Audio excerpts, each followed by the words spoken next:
Bonjour, Guillaume Duval du mensuel Alternatives économiques.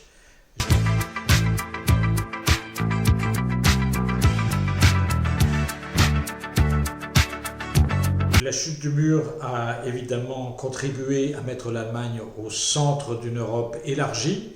Elle a contribué aussi à lui donner un poids démographique et économique plus important qu'auparavant. Berlin, c'est à 60 km de la frontière polonaise.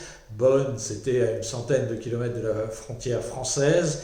Donc c'est vraiment une Allemagne tournée vers la Mitteleuropa qui existe aujourd'hui. Cela d'autant plus évidemment qu'elle est dirigée depuis 15 ans maintenant par une chancelière qui a grandi dans l'est de l'Allemagne, bien sûr.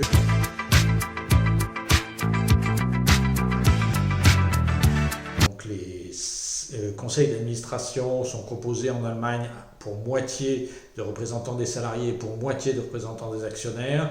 Les comités d'entreprise en Allemagne ne sont pas consultés pour avis ou pour information. Ils ont un pouvoir de veto sur la plupart des décisions managériales importantes.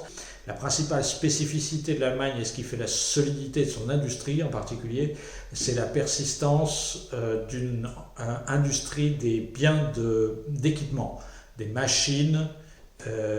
On ne peut être solide sur le plan industriel que si on produit en même temps les machines des industries sur lesquelles on est solide.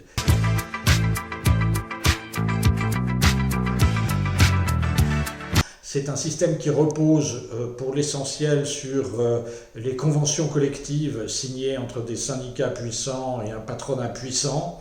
Ce qui s'est passé, c'est que dans le secteur des services en particulier, qui s'est développé beaucoup outre-Rhin, comme dans tous les autres pays développés, cette tradition de négociation sociale n'existe pas.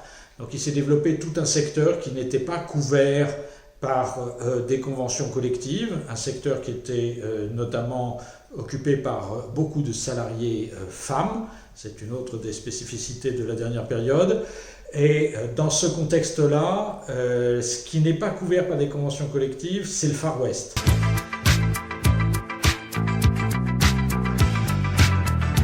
Donc l'Allemagne a misé tout son modèle de développement sur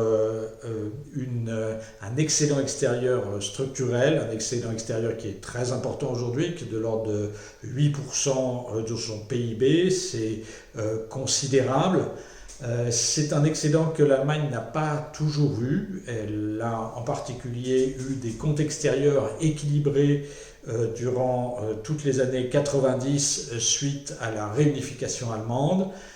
C'est vrai que c'est une situation qui lui a paru très traumatisante. L'Allemagne veut effectivement être ce qu'ils appellent Export-Weltmeister, des champions du monde de l'exportation, et considère qu'il est tout à fait normal et qu'il est même souhaitable d'avoir des excédents extérieurs importants.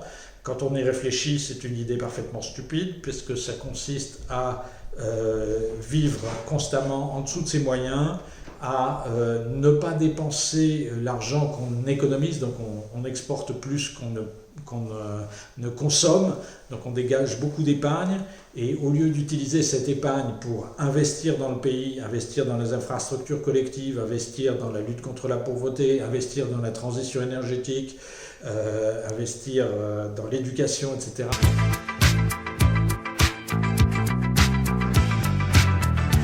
Je pense que ça n'a jamais existé à proprement parler. Il y a toujours eu des relations fortes, mais souvent difficiles, souvent conflictuelles. Donc De Gaulle à Adenauer, c'était pas simple tous les jours. Schmitt, Giscard non plus. Mitterrand-Kohl non plus. Ce qu'il y a de vrai, c'est que dans une Europe à 28 ou peut-être à 27 bientôt, le fait que deux pays, même importants comme la France et l'Allemagne, se mettent d'accord, ça n'a plus le même poids que dans une Europe à 6, à 9 ou voire à 12.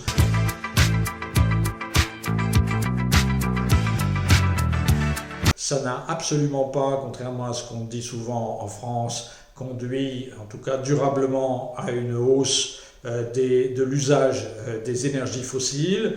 L'Allemagne a fait beaucoup plus d'efforts que la France, à la fois pour développer les énergies renouvelables, le solaire, l'éolien en particulier, mais aussi pour faire des économies d'énergie, hein, donc ce qu'on appelle l'intensité énergétique du PIB, c'est-à-dire la quantité d'énergie qu'il faut pour produire 1 euro de richesse, est aujourd'hui sensiblement inférieure en Allemagne à ce qu'elle est en France, alors que l'Allemagne est un pays beaucoup plus industriel, 2 fois plus industriel que la France. Un pays aussi industriel que l'Allemagne devrait être beaucoup plus énergétivore que la France. Il ne l'est pas pour l'instant. On est un pays qui est un peu aujourd'hui un parc de loisirs, et bien qu'on soit très orienté vers les services, on consomme beaucoup d'énergie parce qu'on a fait moins d'efforts que les Allemands. C'est comme toujours avec les Allemands, ils ont décidé des politiques de long terme à la suite d'un débat transpartisan qui a vraiment mouillé tous les secteurs de la société, et ensuite ils mettent en place ces politiques de manière très constante par-delà les alternances et les changements de gouvernement. C'est une des différences principales entre la France et l'Allemagne, la capacité à avoir dans ces domaines en particulier des politiques publiques stables et continues.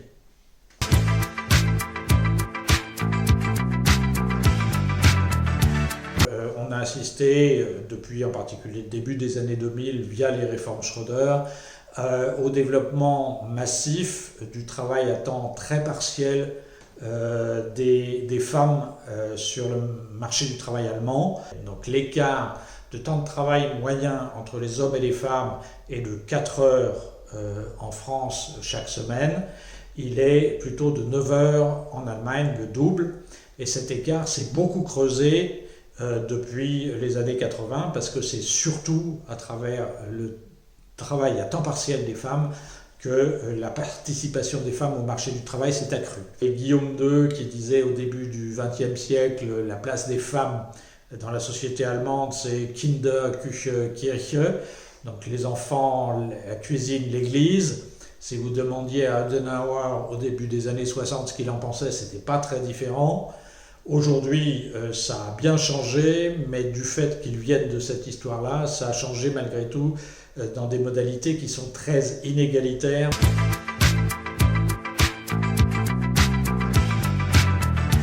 Donc pendant 40-50 ans après la Seconde Guerre mondiale, l'Allemagne n'a plus d'extrême droite, en tout cas à des niveaux significatifs. C'était plutôt une exception parmi tous les pays développés, une exception qui s'expliquait évidemment par l'histoire. Cette histoire est maintenant l'histoire plus ancienne, donc il y a une extrême droite qui réapparaît en Allemagne, qui se nourrit notamment du malaise qui existe dans l'est de l'Allemagne après la réunification, une réunification qui ne s'est pas toujours très bien passée du point de vue des gens qui habitaient dans ces régions-là.